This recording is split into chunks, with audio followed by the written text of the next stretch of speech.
Eduardo Chillida fue muy feliz en Menorca porque disfrutó de todas las cosas que disfrutaba, de su familia, del arte prehistórico, lo bien tenido que estaba en términos de naturaleza poco tocada, una naturaleza especial, peculiar. Por lo general disfrutaba con la tranquilidad que le daba la isla y no entraba en contacto con demasiada gente. A mi padre le gustaba tener su propio espacio de trabajar, de pensar. Lo que sí buscaba era de alguna manera mantener el contacto con la luz mediterránea. Y luego que tenía un estudio súper peculiar que le hizo mi madre así con un trozo de hormigón y hormigón debajo de una higuera. Aquí en Menorca sobre todo trabajó las terracotas, las lurras y los óxidos porque era ese trabajo que podía hacer él solo.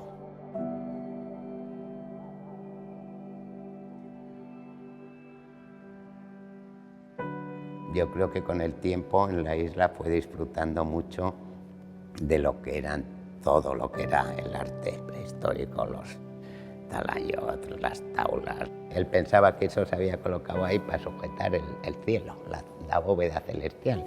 Y su sentirse tan a gusto viendo el esfuerzo de sus antepasados, de nuestros antepasados, intentando cosas que no tienen en principio una utilidad ni un nada, sino simplemente una aspiración, como de ir hacia arriba también, y con materiales que están ahí para quedarse, que tiene mucho que ver con su obra.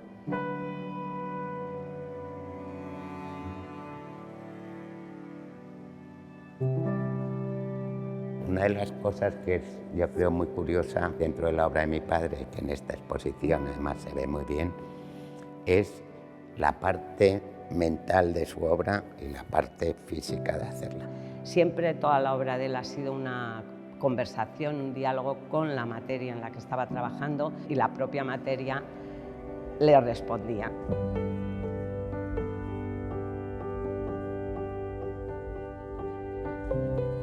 Tradicionalmente la escultura trabaja las formas, efectivamente, dando forma a algo que genera un límite entre la forma del material y el espacio. Pero claro, para mi padre el espacio era todo, porque el material también era espacio, pero más lento. El vacío era un espacio tan rápido que ni lo vemos. Es que el límite, para mi padre, el límite estaba en todo. Aquí en Menorca, al final del verano, tenía toda la pared llena de maravillas, de gravitaciones. Al final es un dibujo o es una escultura, una gravitación. Tiene una tercera dimensión. Él era escultor. En los dibujos, muchos de los que hay por aquí, se ve esos volúmenes. Aunque sea un dibujo en plano, enseguida ves una perspectiva dentro del dibujo, que hay algo de profundidad. Para él era un ejercicio meditativo casi. Él jugaba con sus manos, él las miraba y muchas de sus esculturas han jugado y beben de lo que él veía en esta mano y estos espacios que se los imaginaba transitables. Pero es que él lo que veía en una mano eran los espacios que hay entre las cosas.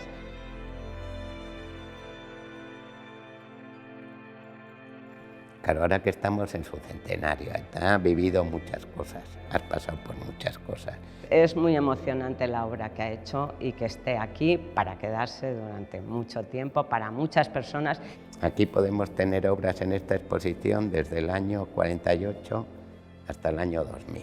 Y desde la primera hasta la última tienen algo en común. A mí me encantaba cuando mi padre, hablando de su obra, te hablaba que él pensaba en su obra que se había desarrollado como una espiral en la cual él pasaba por los mismos sitios que ya había pasado antes, pero cada vez que pasaba a una altura diferente.